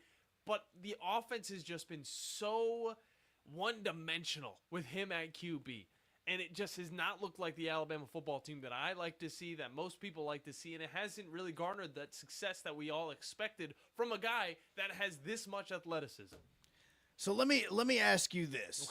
Okay, because I believe that if you're not playing in the college football playoff, that you should now use the bowl game as a preseason game. Yeah. And I mean a preseason for the very next year. Mm-hmm. Now, I know that there's going to be a lot of players that barring certain circumstances that, okay, you can't do that. The problem is that with the Jalen Milroe decision to play on this, I think this is 100% more about Jalen Milroe than I think it is 100% about Alabama. Because if this man does transfer the way that Drew was talking about just a little while ago that he is going to be doing, and that he is going to enter the transfer portal and all this other stuff. Or the NFL. If he is going to do that, then at this very second, the last video that he has in the last game that coaches are going to be able to look at is his performance against Auburn and the fact that he fumbled the football as many times as he did. He threw the interceptions, and he's wanting to get something else on tape to prove this is what's happening. Yeah. Okay? So that's the reason why I say that this is about him wanting to play and far less about Alabama, saying we would prefer you going and doing something else. Not one of those scenarios. What I wish and what I think that I think Alabama fans, and I could be wrong, 256-5764 97.7, is that they would prefer you go with the quarterbacks that are already on the team outside of Jalen Milroe, and you give them an opportunity to showcase themselves. Because look, A-Day is so incredibly scripted. You only have about 2 or 3 plays, and they're really just the 2 or 3 good plays. Mm-hmm. You really can't even get anything out of this anymore. I believe spring games should be totally destroyed, and they should not be coming back. I think that we should get rid of them, or we should move them to fall, and that we should make them either a preseason jamboree, or you should do some sort of scrimmage with another team, and that's it, instead of having a spring game. Because, again, let's think about it. How many players that are on this Alabama team after this game, or even before this game, is going to transfer in or transfer away, and you're also counting the fact that your new signees are not going to be there as well. So I think that a bowl game is better used to evaluate the talent that you already have on the field if you're not playing for anything. Mm-hmm. If you're not playing for a college football playoff and you're not trying to get a national championship, then use this as a way to test your young talent that you've probably either redshirted throughout the season or that you just want to get a better look at before you go into this winter break and get ready for spring practice. Yeah. Jalen Milroe playing, to me, I'd be like, cool, it's awesome you can, but I'd much rather have Ty out there just because I want to really see him get some reps. And I see where you're coming from, but for Kalen DeBoer in his first season, I mean, I think he wants to get that bowl win. I think that it's still an important thing to some of these coaches, and I think that playing Jalen Milroe is still giving him the best chance of getting that win. Now, a lot of people would want to see Ty Simpson jump in and be the quarterback. He's looked good in games where Alabama has just blown out teams and had to throw him in there, but at the same time, that has been against opponents that really should not be facing off against Alabama in the first place and aren't really facing off against Alabama next season. Yeah, you could throw in Eastern Illinois. It's one of their few cupcake games that they actually have. But I'll say this. Kalen DeBoer wants the win against Michigan in his first season as the head coach of this Alabama organization. I just see it being the right choice to have a guy like Jalen Milroe at the quarterback position. And with all that we complain about how these bowl games just don't seem that legit, especially because, they don't truly mean anything, you still want to see some of your starters playing in this game. Now, let me ask, does DeBoer want this win against Michigan because for Alabama, or does he want it because of what Michigan did to him last year? I think he wants it because of Alabama. Just because of his time now being at Alabama, he wants that moving forward. So the taste isn't, they missed the playoffs. It's the taste that, hey, they ended on a winning season with a winning bowl game, and now they can look forward to the future with whoever is going to be behind the center. Well, and I think that for me, I go back and look at what Tennessee did at this exact same bowl game that they played in last year. They had Nico come in after he had not played throughout the entire season, and he comes in, he starts this game, and because of how he performed in that game, you gave Tennessee fans literally excitement all the way up until August. If Milroe goes and plays, oh, cool, that's great, but what are we looking for towards the future in this? And again, the bowl game is saying to me, you're not playing in the college football playoff. The game doesn't matter to an extent of getting this. So now let's start to plan for that way. So give me Ty Simpson, give me the guys that I know are going to be back in 2025, and let's go ahead and start building the chemistry on the field against real competition so that when we go into spring practice, I've already got something that I can work on with these guys. Yeah. And we get into practice, be like, hey, look, let's look over the film against in the Citrus Bowl. Let's go ahead and look over everything you did wrong so that we can continue to work on that, so that in spring we're not starting with a blank sheet of paper. We've got a much longer list of things that you can work on to improve so that you're ready for August. I like the way that you're throwing out that. I think it's a tale of two sides right now. Yeah. It's the future or it's the present. And right now I'm looking at the present. You're looking at a team from last season played in this exact same bowl, played against Iowa, a team that was actually really good at the time. I would say even better than a Michigan team. But again, a lot of those players opted out of the bowl game. Mm-hmm. That was in their own free will. Joe Milton was already looking towards the NFL, of course, now on the Patriots. That's something that Jalen Milroe, he's still working to get to. I don't think Jalen Milroe, it could just be that first 3-round pick in the NFL right out the gate. Now, what's crazy, though, is that he is still being projected as one of the best quarterbacks in the NFL draft. I don't know how. Decision-making to me is an F. But outside of that, yes, he has the physical traits, he has the arm, and he does have the touch whenever he's having to make those things. The decision-making to me is not somewhere that I feel comfortable in him playing in the first year or second year right now. He looks to be a project quarterback, but because of the frame, because of the arm, you're going to give him an opportunity, obviously, to go with his legs. He's going to be able to be mobile. But I do think that if you're going to get him as your quarterback and you're going to draft him, you're going to want to do it as a backup so that he can learn from a veteran that his contract may be coming up in a year or two and you're looking to move on. That's what I would do with Jalen Milroe, and I think that's the reason why he wants to get looked at again, to prove that he can make those decisions that we kind of critique him on a lot, and we have throughout the first 12 games of the season going into this bowl game. Yeah, and I think actually comparing it to a Joe Milton from last season is actually kind of the right way to look at it. Joe Milton, he wasn't projected to be, that top round pick, that first round pick. No. But here's the thing. Joe Milton just wanted to get into the NFL, whereas Jalen Milroe wants to be one of those first 3-round picks. I mean, he wants to be up at the top of that draft class. He wants to be one of the best QBs to enter into the NFL this upcoming season or the next season after that. So I think playing in a majority of these games is going to try and boost his draft stock, unlike Joe Milton, who just wanted to simply get into the NFL in the first place. And look at him. He had a really good preseason slate of games, but outside of that, hasn't started one game in the NFL. CBS Sports has adjusted their prospect rankings as far with all the positions and the updates at the end of the season. And Jalen Milroe, who was at the very top of this list earlier in the year, has now kind of dropped down. I haven't looked at PFF just yet because he was at the top of their list a couple of weeks ago. But on this list, he is now ranked as the number 5 quarterback in this draft, behind Cam Ward, Shadir Sanders, Quinn Ewers, Carson Beck. So obviously Quinn Ewers is, that's going to be a decision for Quinn to do as well, because he is considered a junior. Yeah. I'm not 100% sure on how much eligibility he has. Probably like 5 years. Yeah, maybe so. I mean, again, let's look at what's going on at Utah. So it's, so Jalen Milroe and his decision, he's the number 5 quarterback in this draft right now if he does decide to go out. Mm-hmm. And that would probably put him somewhere in the 2nd or 3rd round. I agree. I mean, especially with the way the quarterback position is coveted in the NFL. Yeah, I think there's a lot of people that are definitely looking to pick up a quarterback.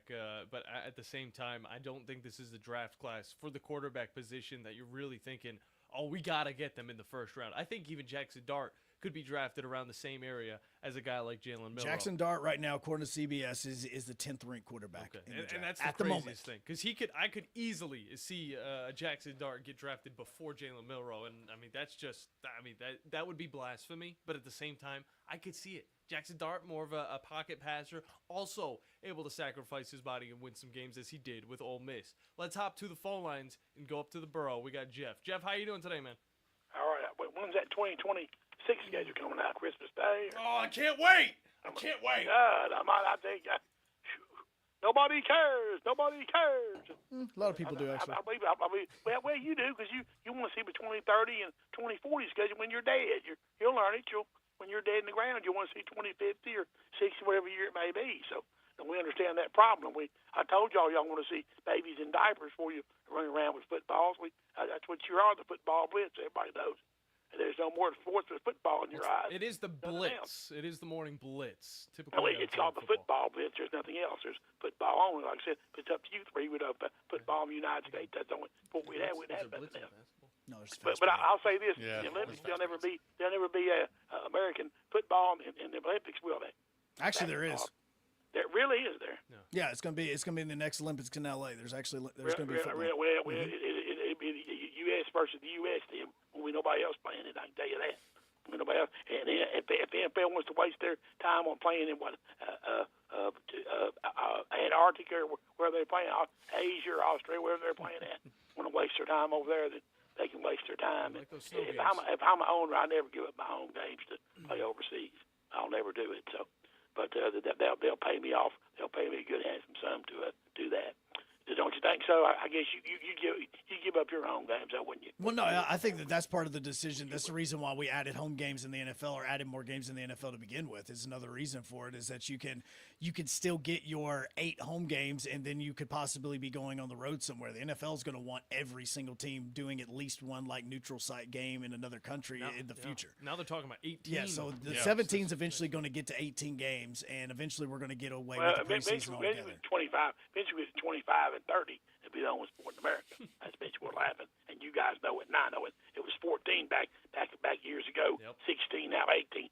When's enough? Yeah. That's what I want to know. What's your comments? It seems like expansion's on the mind for everybody. No, it definitely seems like 18 should be the max, but I thought the same thing about 16. I thought it was at a perfect number of games, and then they moved it to 17. It didn't really change too much. Of course, takes away one preseason game, but now you're probably taking away. You're taking away one more preseason game for. Nobody cares. In CG, one in CG. Well, hey, I'm telling you, I'd be all for just removing the preseason entirely and making those 4 games regular season games. Well, and that's what they're going to do. So you want to play 20, correct? Eventually, it's going to be 20. If that meant there was no preseason, bring it on. Eventually, it is going to be 20 games. So I guess it means owners don't care about players' bodies and health. True. They already don't. Yeah, because look, in the NFL, they charge you just the same amount for a preseason game as they do for a regular season game. The tickets are the exact same amount. And what the problem is? The problem is fans paying it. That's the problem. Fans paying. They're stupid enough to pay that stuff. That's the dumb problem. They're dumbasses for paying it. Well, I mean, the NFL product is better than the college football product. You understand me? The fans are dumb for paying it. You understand? They're not dumb for paying it. Why do they pay it? Why are they dumb for paying it? But the same amount for a preseason than a regular season game. No, it's part of the package. It's part of the package. You purchase the season ticket. It's part of the package. Third stringer's pumping gas in 2 weeks. Figure it out. Are you three selling insurance in a month? Figure it out. Okay, figure it out, pal. Figure it out. You don't do anything up there in Gap for 2 hours. That ain't no job. No, I don't give me a break. I can do it all day. I can take your jobs tomorrow. There's actually no chance on this earth you could do what we do. I surely don't do anything else. You want me to try? Because I will do it. I can take it tomorrow. I can take it next year. You want to? No, because if you could, you would. And you can't. So that's the whole thing. And the reason why I'm right is because you started attacking me instead of actually talking about the subject at hand, because you don't have a leg to stand on, just like you do a lot of times when you call in. Well, they don't matter. See, you'll be number 1 about another 2 weeks in basketball. You'll be down number 10 or 15, and you'll wonder why Kentucky's up there in the top 5 and stay there. So you'll learn, and you'll learn when Ohio State whips your ass in 2 weeks. Have a good weekend. Good job. Good win against Toothpaste yesterday. Oh, Jeff. I want to like these guys. All right? I love when he calls in. It's too easy. Yeah. It's too easy. Jeff, we don't dislike you, all right? We like when you call in. We want sound arguments. We want sound conversation. Sometimes they just get a little off the wall. Yeah, not drunk rambling at 10 in the morning. Don't take my job, please. Let's take it to break. When we get back, more phone calls from you, as well as breaking down even more of these college football schedules, because I want to know which one truly is the hardest and who's trying to take the easy route out as we head into 2025. That's what's coming up when we get back here on the Morning Blitz on 97.7 ESPN The Zone. God bless us all. Ho, ho, ho. Bob Baumhauer here. Need a stocking stuffer for this Christmas? We've got you covered at Baumhauer's Victory Grill. Surprise everyone in the house this year as they empty their Christmas stockings to find our popular gift cards. Now, through December 24th, you'll receive a $5 bonus card with every $25 gift card purchase. So put a Christmas smile on everyone's face with these great stocking stuffers. Baumhauer's Victory Grill. Legendary fun, legendary food. Merry Christmas! You've got to experience Toyotathon at Bill Penny Toyota. They've got the selection with over 700 new Toyotas to choose from. And they've got the extras with Bill Penny perks and a 10-year unlimited warranty. So get on over to Bill Penny Toyota today and experience Toyotathon. Bill Penny Toyota in Huntsville and online at BillPennyToyota.com. Bill Penny's Toyota 10-year unlimited warranty is valid through the 10th year of ownership. Valid on new vehicles only. See dealer for details. At Mr. Sparky, we're America's on-time electrician. Flickering lights and hot switches can be annoying, but they can also signal a major problem, or worse, an electrical emergency. So play it safe and leave it to the experts at Mr. Sparky. Trust our team of professional, clean, and friendly electricians. We'll get it done right and get it done safely. You don't have to put up with any malarkey. Call 888-8-SPARKY. Independently owned and operated, licensed in the respective state or county. No representation is made that the quality of the legal services to be performed is greater than the quality of legal services performed by other lawyers. This is Wes Neighbors sitting here with Stan McDonald. Stan, tell everybody why you're the best damn dirt lawyer in North Alabama. Yes, Wes, at Jacob Title and the Stanton Law Firm. You know I'm a dirt lawyer, and a lot of our friends know that, which means we specialize in real estate. Now, if you own real estate or you're buying it or you're selling it, you need to do a closing, but a lot of times there's legal issues associated with that. We're a great group to talk to. My son, Lewis McDonald, heads our commercial closing division, and we approach your real estate needs very seriously. We seek to be the premier real estate closing company in North Alabama, and we do it in such a way it shows that we're experienced, we're for your success. We like to handle your real estate needs the same way Coach Dan Reeves used to say, never let them see you sweat. And that's going to be to your benefit, too, when you visit us at Jacob Title and the Stanton Law Firm. Our website online is jacobtitle.com. Normally, when you call a roofing company, all you hear is, you need a new roof. Not when you call Fleming Roofing and Restoration. Since 1965, the folks at Fleming have been focused on what you need, whether it's an easy repair or a full roof replacement, commercial or residential. And when it comes to storm damage, you want Fleming on your side. They know all the ins and outs of insurance claims and will guide you through the entire process. Log on FlemingHSV.com and book your free estimate today. Fleming Roofing and Restoration. We show up. Rich Eisen here from Monday Night Football on Westwood One. Join us all season long as we get you ready for primetime NFL action every Monday night. Along with Kevin Harlan, Hall of Fame quarterback Kurt Warner, and the entire Westwood One team will take you inside the locker rooms and the stadiums for exclusive previews and all the play-by-play action. Every week on Monday Night Football. Right here on 97.7 ESPN, The Zone. What you know about rolling down in the deep? When your brain goes numb, you can call that mental freeze. When these people talk too much, put it in slow motion. Yeah, I feel like an astronaut in the ocean. Hey, what you know about rolling down in the deep? Phone lines are open to you, 256-5764. 97.7. I had no idea this was this song. Yeah? I've heard that one part so many times. Yep. Never knew it was this one. Yeah. Huh. New songs. Really? There you go. Yeah. No, I mean, I've heard that song a billion times just because of, like, TikTok and Instagrams and all that. Just that what you know about roll. Yeah, it's like, just that one part. Yep. That's all I've heard of it. By the way, I did look up the PFF big board, and Jalen Milroe is still ranked number 1. Wow. Is he? He is ranked number 1. Cam Ward is number 2, and Shadir Sanders is number 3. See, I don't. Interesting. I can't disagree with that too much, just because of the athletic ability that we've been talking about all season long, all of his career pretty much. And it is there. I mean, this guy makes something out of nothing a majority of the time, but there's still those other times that you're just questioning, like, why? And maybe it could be a little bit of the play calling. Of course, that's been a problem with Alabama, I'd say the last 2 years, honestly, behind, of course, having a quarterback like this. Sometimes you just don't know how to use him, all right? And you don't know how to utilize a guy like this, and he just needs to be in the right organization. I think he can find success in the NFL, but it's the same type of success that I could see, again, a guy like Malik Cunningham, a guy like Joe Milton having, where it's just like you bring him out every once in a while, and you could even throw in Taysom Hill, where it's just like he can do pretty much everything. Do we know if Jalen Milroe can catch a football? Because a wide receiver would be perfect for him in the NFL. Yeah, no, and I think that the Jalen Milroe aspect of this and what his athletic ability is going to be, we're really going to see once we start getting into the pro days, once he gets invited to the combine, if he competes in the combine, all of that stuff is what's going to really determine Jalen Milroe's ability in this, his decision-making ability when you start looking at the different tests that they're going to have, because now there's multiple tests when it comes to it. There's not just the Wonderlic test that we hear about. There's a secondary test that we hear about a lot now that is actually based out of Nashville that is honestly a better grade of the talent when it comes to football players, because some of it does come down to eye motion as far as pupil dilation, your ability to recognize things instantly, the quickness in which you recognize it, things along those lines that Jalen Milroe actually probably could benefit from. Yeah. And so I think that these are what's going to be looking at from him. Now, from an athletic standpoint, you're telling me 6'2", 225, that is every bit of what you want from a quarterback. Yeah, he's huge.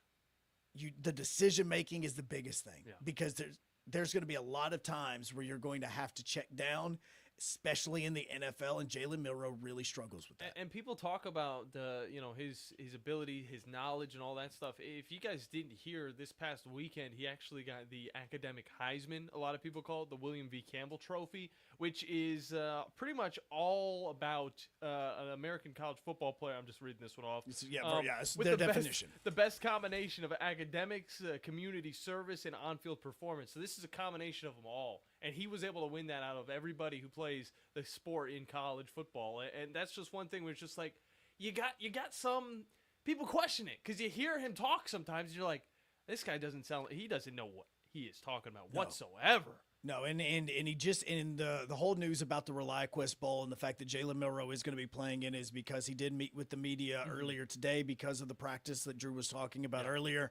And he also says that he is still going through the process of declaring for the NFL draft and making the determination if he is going to declare for the draft. So I think that is also the reason why he's coming back for the ReliaQuest Bowl, is because he wants these scouts to watch this and see his development and growth from the 13 practices without actually having to play a game and improving himself. A lot of things you go back and you look at Nick Marshall did the exact same thing for Auburn going back into 2013 into 2013 into the national championship, because the one thing that we always talked about with Nick Marshall was the guy's got a fastball. Yeah. He just doesn't have a changeup. Yeah. Like, he just doesn't have a changeup. Like, you could be 5 yards away or you could be 25 yards away. You're still getting the same velo on every single pass. The problem with Nick Marshall is through the 13 practices that Auburn used to get ready for the national championship against Florida State, he worked on it, and then the very first time he had a man wide open over the middle, he underthrew it because he was trying to throw a touch pass. Yeah. Just saying that kind of lives in my head.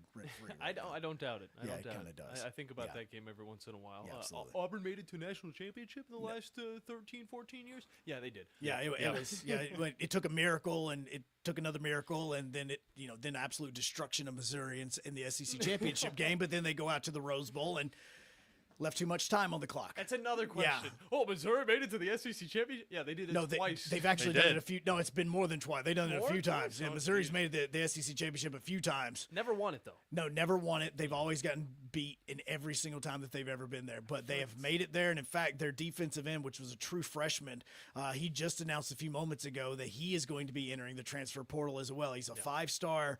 And a lot of these true freshmen, a lot of these players, they are about to use, and this is the reason why this thing is broken, because you're going to have true freshmen that are going to have 15, 16 sack seasons, or they're going to have seasons where they have 20 tackles for loss, and they're going to be like, oh, wait, my NIL number just went up. I'm entering the portal so that I can make more money and go to a different school. That's what this is going to be every single season, especially with the true freshman that's a former 5-star and produced. That's what you're going to see. Yeah, I forgot the name of the Florida player who was also throwing out pretty much demands. He's like, I want this, I want this, I want to be on third downs.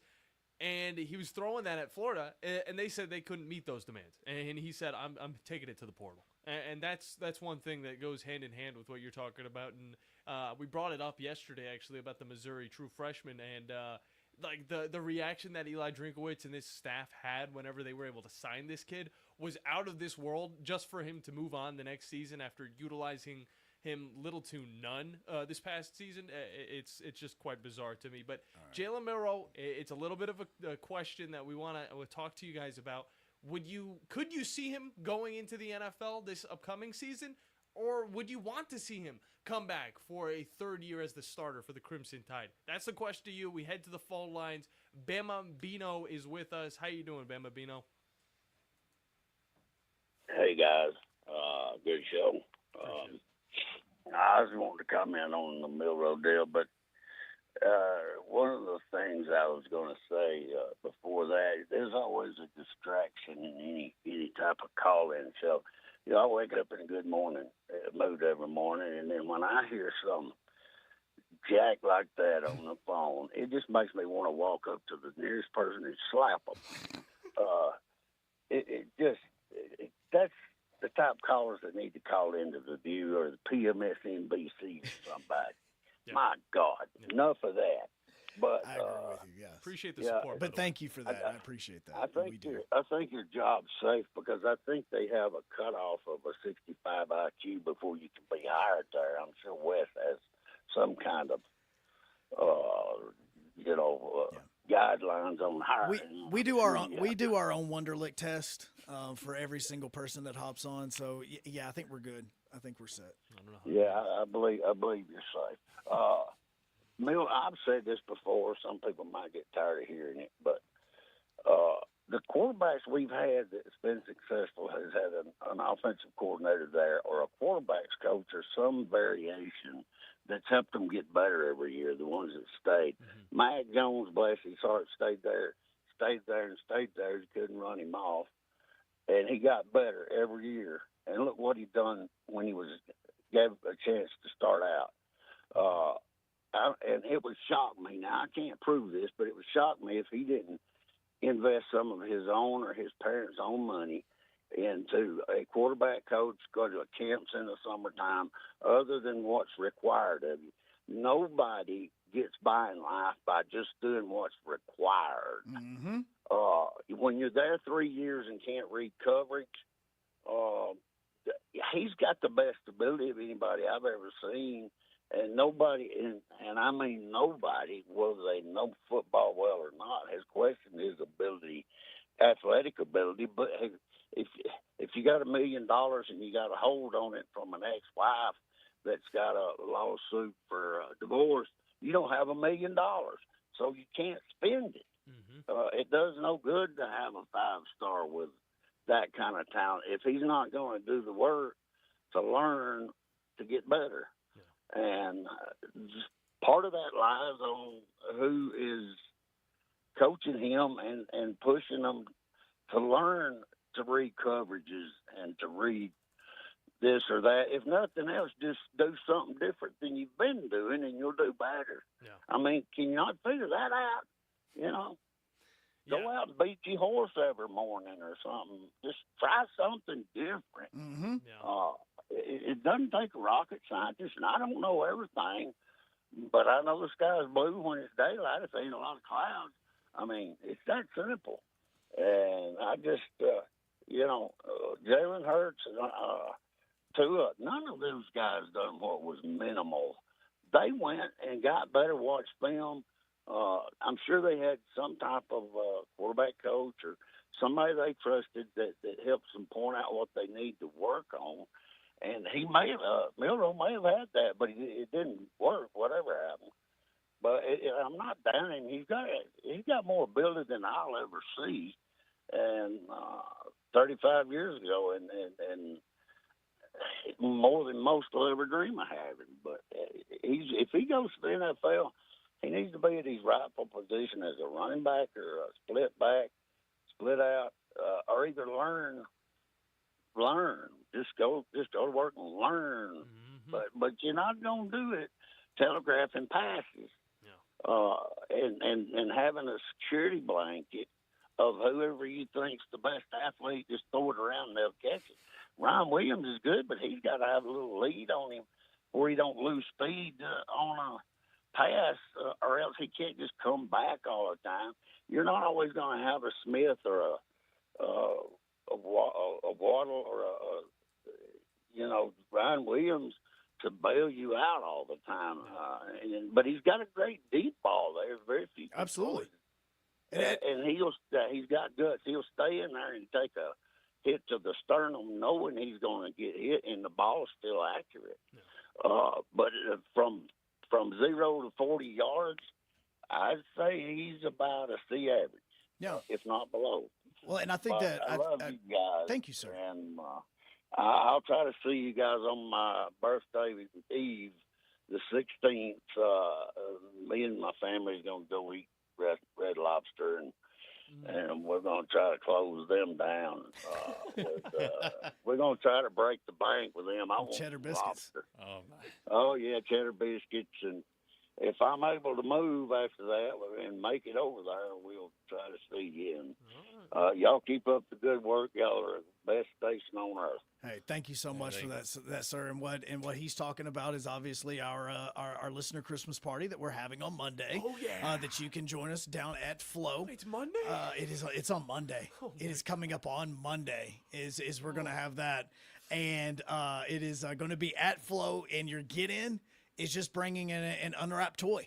That is going to. So we are doing this obviously, and we're going to be raising all these brand new toys so that we can give out and so that we can give to charity for Christmas time and everything. And so what we want you to do is come down and do that. You're going to get food from us as well. You don't have to go to Red Lobster as well, which we first off, happy birthday, early birthday for you, Bino. He's going to take all of their lobsters, and they're going to have to go all the way back down to Florida. I'm telling you, is going to be it. So, we're going to have food there from Bubby's Diner. We appreciate everybody that's going to be hopping on, and they're going to be watching this as well, because we're going to be doing raffle prizes. We're going to have food like we talked about, and obviously we want to say thank you to North Alabama Mortgage, TOC, Talent Heating and Air, and it's all going to get going at 5 o'clock as the drive is going to be broadcasting live from there as well. And if you bring a brand new unwrapped toy, that's the get-in price at Flow. So your kids, whoever it is, can jump for an hour. Grandkids, any of you guys can jump for an hour. I promise you there's going to be a lot of stuff that is going to happen before this time that you're going to have to talk to us about. And we are going to be doing every bit of that on Monday afternoon and evening at 5 o'clock down at Flow. You definitely want to come out to that. This year, I want it to be better than it's ever been. I want it to be a fun little community of just listeners, people who love sports coming out there. And if you come, you drop off your present. You don't even have to jump.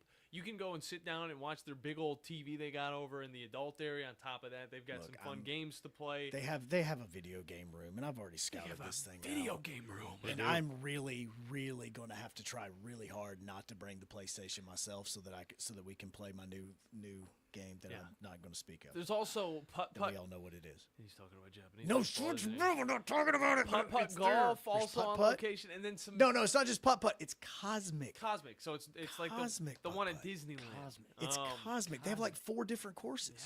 Yeah. They on top of that, there are some other surprises that you guys could look forward to. Still in the works with a lot of this stuff, but of course it's going to be a great time, and I can't wait to meet most of you guys for the second time, for the third time, for the first time, or maybe even the 50th time. It doesn't really matter. But yeah, what Bama Bino was saying is it's kind of correct when it comes to Jalen Milroe. And I know we were going to talk about some of these schedules, and I still plan on doing it before we're out of here. Well, the Jalen Milroe stuff is brand new, and a lot of people are just hearing a lot about it. And honestly, it was a question mark, and I think a lot of Alabama fans are kind of, I would say, torn on it, because Jalen Milroe, he was able to help Alabama do what they've done over the past couple of years, but at the same time, it's all right, man, I kind of want to see what we have behind us. We lost 3 games this year, so let's start looking towards the future and kind of get ready for that. At times, it just seems like if you're not winning a national championship as a quarterback with Alabama, at times it feels like you might be a failure. Oh, you're going to be a forgotten quarterback. If you do not win a national championship, if you go back now and you're obviously going to be able to name. I mean, even honestly, let's be honest, Coker's still forgotten to a lot of times. Oh yeah, times. Coker, Blake Sims. I mean,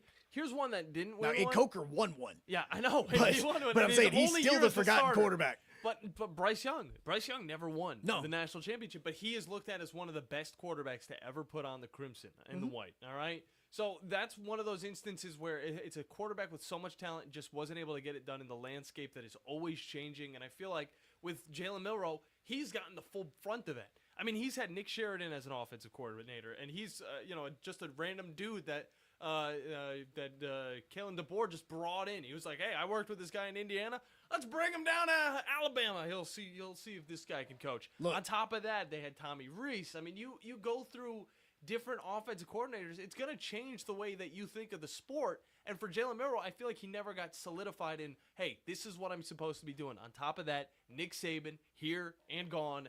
It's been a tough run for a guy like Jalen Milroe, even with the amount of talent that he's got. So the one thing that I would say, and it's not a jab towards Jalen Milroe whatsoever. But, and I know we continue to talk about, is he going to come back? Is he not? Does he have eligibility? Does he not? He does have 1 year of eligibility remaining, but a lot of people do believe he's going to go into the NFL draft. He's probably going to be a third or second round draft pick, depending on what the order is and teams that hop up and moving in trades. But if Jalen Milroe really, really wanted to continue to work on his craft before going to the NFL draft, I would 100% enter the transfer portal and do what Hurts did. Go to a job, or go to a team with a great quarterback coach that is going to continue to teach you how to improve at your position. Go into next season and literally light the world on fire at a new team, whether it's in the SEC, the ACC, the Big 12, Big 10, wherever it's at. Could be anywhere. Find the best quarterback coach in the country that you can, and then you have the potential of being a top 5 draft pick. Sure. Because Jalen Milroe has every bit of the talent that he could be considered a top draft pick. The decision making is something that I still feel he needs 1 more year of college football, and then he could go into the pros. Instead of being the number 5 quarterback, he could be the number 1 quarterback. Well, before we head into break, let's hop back into the phone lines. 256-5764. 97.7 is the number to get in on the programming. We got Steeler Mike on with us. Steeler Mike, how you doing, man? Hey, man. What's going on, fellas? Y'all doing all right this morning? Doing as good as we great, can. Man. How about you, sir? Got a quick question. Has Jeff from the Borough been spotted in Kentucky on a mule? Oh, I've heard. I've heard about the man in the mule. I'm just wondering if he's been spotted, if he made a trip up from Murfreesboro to Kentucky and have a few libations and hop on an old mule. I mean, he could probably ride a mule better than any of us. I mean, he said he could do a lot of things better than any of us. So there's no doubt. Never rode a horse before. I don't know if it's that much different than a mule. It's a little slower. Okay. A little slower. One word to describe Jeff: thoroughbred, fellas. Thoroughbred. Just see what y'all's take is on Tennessee, Ohio State. Just see, keep doing what you're doing, fellas. I listen to you every day. Us outside sales guys that are riding all over North Alabama. Love to listen to y'all, so keep doing what you're doing. Appreciate you. Hey, we appreciate you, sir. Thank you so much for saying that. Yeah, and I think we'll get into the Tennessee-Ohio State talk here in a moment. I cannot wait for that game. We're going to hop into a break. It definitely is looking like one of the better of the first round of the playoff games. I found just last year's numbers, or last year's list about the top quarterback developers in college football. This list is absolutely going to change based on who's number 1, because number 1 is Lincoln Riley. USC. I mean, at times, look, whenever Oklahoma, USC, you're supposed to be a little bit better with that team. Yeah, and Jeff Tedford, who is the head coach at Fresno State, and because he's coached a lot of quarterback coaches. He's also coached Joey Harrington, got him to the NFL. There's a lot of, he was also at California when Aaron Rodgers was there as well. Was he the coach for Derek Carr whenever he was at Fresno? No, Okay. I do not believe that is the case. But he was also the offensive coordinator for Oregon from 98 to 2001, which goes into the Joey Harrington part of this. Harbaugh is on this list, but he's not going to be a part of this anymore. Chip Kelly is involved in this, where's Chip Kelly now? He's at Ohio State. And then Ryan Day is involved in this as well, as is Josh Heupel, and Lane Kiffin is on this list as well. I'm not saying that should be somewhere that he should look. I'm just saying, if I was Milroe and I was trying to make a business decision, you can make NIL money in college football, so you're not going to be hurting for your next meal. and you could potentially go from making a $5 million check is in your first season to potentially making a $25 to $30 million check, I would take that. I would seriously take that risk. And I also think there's no rush for a lot of these college football players. They're going to take as many years of eligibility that they can before getting into the NFL. Why not? Take advantage of what college football has given you as we head into our final break. Final call for phone calls coming up next, as well as Wacky Underdog picks, and we're going to give some of these these playoff games some grades and finish that out before tomorrow. Tomorrow we will talk about some of these schedules. I feel like we always have to push it back, but we have so many great callers. And blame Jalen Milroe for making this decision. Jalen Milroe, screw you. But actually, a lot of Alabama fans have probably said that in the past few weeks. I don't want to be like, taking a break, Bandy. We'll be back here on the Morning Blitz. It all comes back to money. Visit our store right now at zonedeals.bigdealsmedia.net to take advantage of all the best deals in the Tennessee Valley. Or just go to our website, 977ESPN.com, and click on the Zone Deals logo to start saving right now. Now, as to the price. These deals won't last long, so get yours now. Zone Deals. You'll thank us later. A man who could easily afford to buy a vowel. Have you ever turned your back on God? Have you ever absolutely known the right thing to do and just turned around and walked away in disobedience? I know that I have. Aren't we thankful for our great and merciful God who loves us and forgives us and remembers our sin no more? I'm so thankful that His mercies are fresh every day. I need that, and I suspect you do too. Hey, I'm John Dees, pastor of Cross Point Church, and if you're looking for a church home, come see us. We're smack dab across the street from the YMCA in Madison, and check us out at cpcfamily.org. Hi, my name is Dan Aldridge. I'm here to let you know about the Aldridge Law Firm and the soon-to-be-announced Legal Town Center. I've been practicing law in Alabama since 1984, and I also practice in Tennessee. And I'm from North Alabama, and I'm here to represent you and take care of your legal needs. For many of us, hiring an attorney is not high on the priority list, and maybe a little scary. But it's something that we all need at some point. So by all means, do your homework. And if you need representation for car accident, wrongful death, medical malpractice, nursing home abuse, or estate planning, or any other matter, just give us a call at 256-534-3188. And you can email me at Dan, that is Dan at danaldridgelaw.com. Dan at danaldridgelaw.com. God bless America. No representation is made that the quality of legal services to be performed is greater than the quality of legal services performed by other lawyers. The state's largest orthopedic group is growing to meet the needs of the patients in our community. The Orthopedic Center has long been the most trusted name in orthopedics in North Alabama. So as our area continues on the fast track, so does the need for premier orthopedic care anywhere and anytime you need it. TOC is proud to announce the opening of our new locations in Albertville and Hampton Cove, along with the grand opening of our newest office in Decatur. These clinics will offer the same high-quality orthopedic care you have come to associate with TOC, with the convenience of being closer to home. As a patient, your time is your most precious asset, and we recognize that at TOC. That's why we are also proud to announce the opening of our urgent ortho clinics to handle those bumps and bruises that need prompt attention. These clinics are available to care for acute orthopedic injuries with no appointment necessary. With 38 physicians, 20 centers of excellence, and now more than a dozen locations to serve you, TOC will continue to be the name you turn to for the best orthopedic care at the right time. Visit our website at visittoc.com for more information. TOC, helping you live a better life. Here in North Alabama, barbecue is a part of what makes our home so special, and great barbecue from Lawler's makes it just that much better. Since 1978, Lawler's has been serving up their delicious barbecued pork, ribs, chicken, ham, and turkey for generations of family get-togethers. Recognized as the best barbecue joint in Alabama for 2 years in a row, Lawler's is thrilled to share their award-winning barbecue for your next family meal or catered event. Order online or stop by any one of their 14 area locations. Lawler's Barbecue, cooked slow, served fast. I wanna thank you. Thank you for making us your #1 choice for sports talk in North Alabama. Thank you. Thanks. Thank you very much. 97.7 ESPN, The Zone.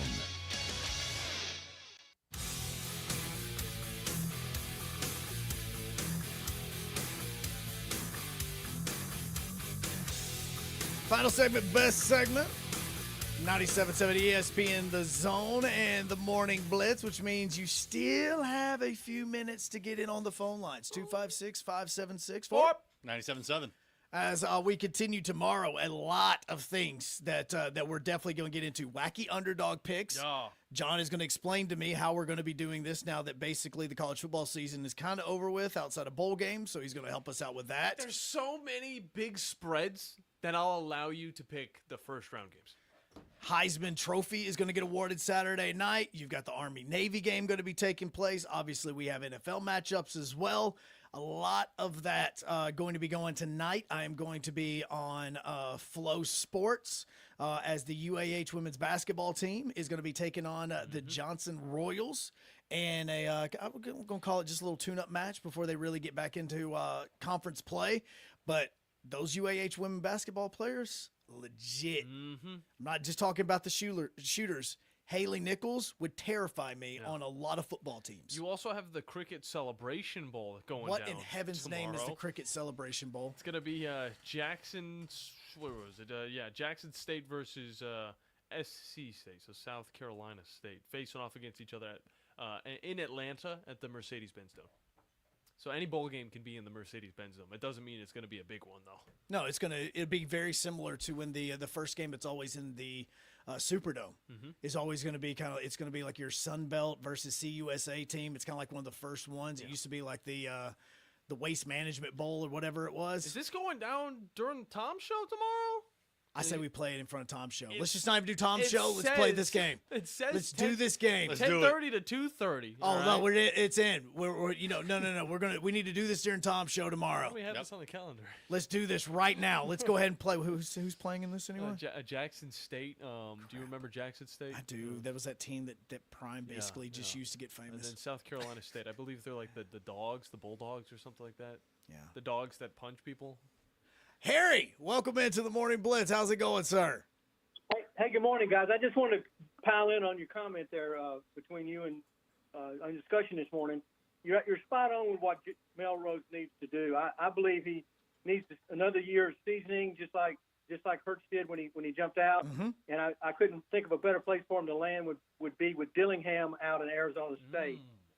Prior to Bo Nix jumping from Auburn out of Auburn after 3 years with 3 different coordinators, there was a rumor that his dad went back in and talked to Harsin and said, hey, if you'll hire Dillingham as the offensive coordinator, Bo will stay. Of course, Harsin said, no, don't let the door hit you in the butt on the way out.